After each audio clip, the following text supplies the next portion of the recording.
Welcome back. This afternoon, you're listening to the Todd LaBorwit Show, Real Estate Radio and Salem Broadcast Network, WRC 1260 AM. I'm your host, Todd LaBorwit, and we're now speaking with Joyce Taylor. She's the Executive Director of the Arc Montgomery County. Welcome. It's good to have you in the studio. Well, thank you. Thank you. Glad to be here. And I see your organization is everywhere, so you're making a big difference within the community. And for our listeners, can you explain to them what Arc Montgomery County is? Sure. We're a private nonprofit that supports people with intellectual and developmental disabilities in Montgomery County. We're actually one of the oldest and largest organizations supporting people with disabilities in Montgomery County. Just some facts and figures. We're a $23 million organization. We've been around since 1958, so like I said, one of the older organizations. Every day we support 600 people with disabilities. I mean, that's in our day-to-day services. In addition to that, it's about another 1,500 or so through respite services, support groups, information referral and resource type of things. Okay. So, Joyce, let me go backwards a little bit. So as far as like the community, people with disabilities, how are you interacting them with the community? Like, what programs do you have through your organization? Like, walk us through a vision of that. The driving force between the ARC right now is inclusion. And when we say inclusion, we mean those connections with their peers without disabilities.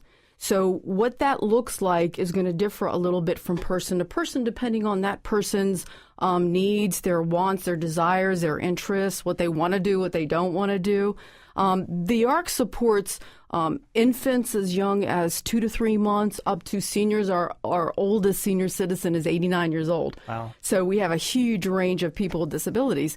So that inclusion aspect could and does vary from person to person. Like, for example, if they're in our vocational, what we call our day habilitation. Well, tell me a story. Okay. So here's the story. We had an individual who, so through our residential services program, we traditionally have these group homes. That's 3 to 5 people in a home. So it's very difficult and challenging to support one individual in the community when you only have one staff to every 3 or 4 people. So you have a home, and they have a couple people that are disabled, and they're within your organization, and they're being taken care of and living there. Right. Okay. Right. Exactly.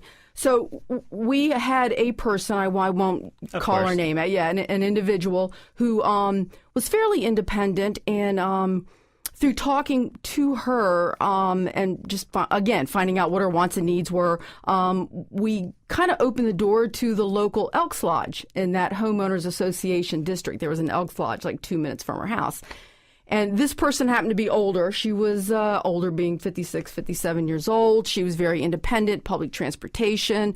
She used to work, but she was now retired. So we got her connected to the Elks Lodge, and she's now a member of the Elks Lodge. Initially, ARC staff had to go with her to play bingo for their dinners, for their activities, for their events, that type of thing. It's evolved to the situation where the staff just go and drop her off, and she goes in and she plays bingo every Friday night. I mean, she absolutely loves it.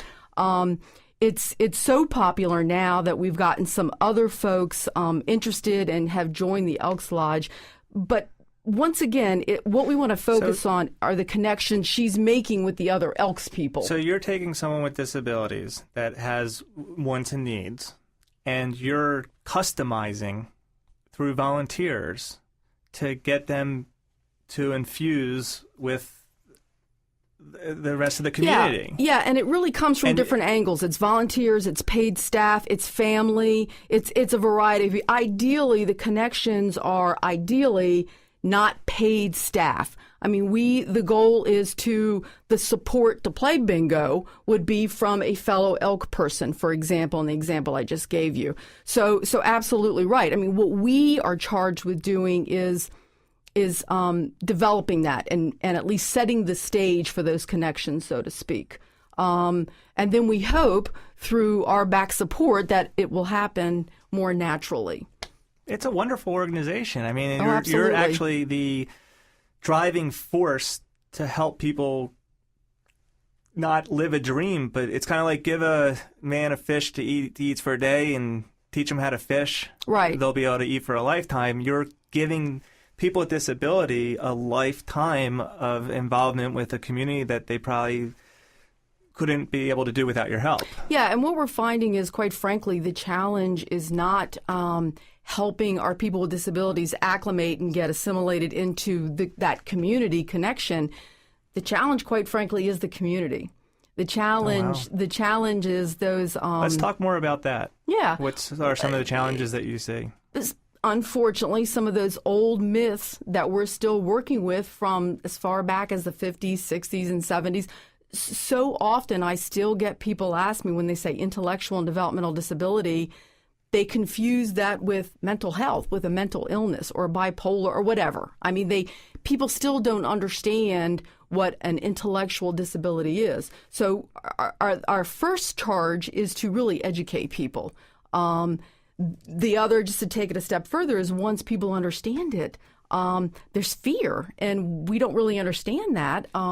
But there is still a lot of fear. What's the fear? Is the fear because of these shootings that are going on, or is it? No, the fear is, oh my God, what if the person needs some help doing this or some help getting that? Or say, for example, if they take public transportation, what if they get lost on the bus system and things like that? I mean, or like a typical fear would be employment, a job.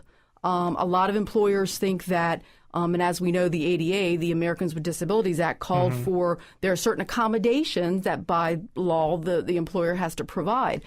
But employers are under the misconception that the accommodation is going to cost them thousands and thousands of dollars, which in fact an accommodation could be something as simple as a very basic picture schedule or a very basic color coding of what the person may need to do.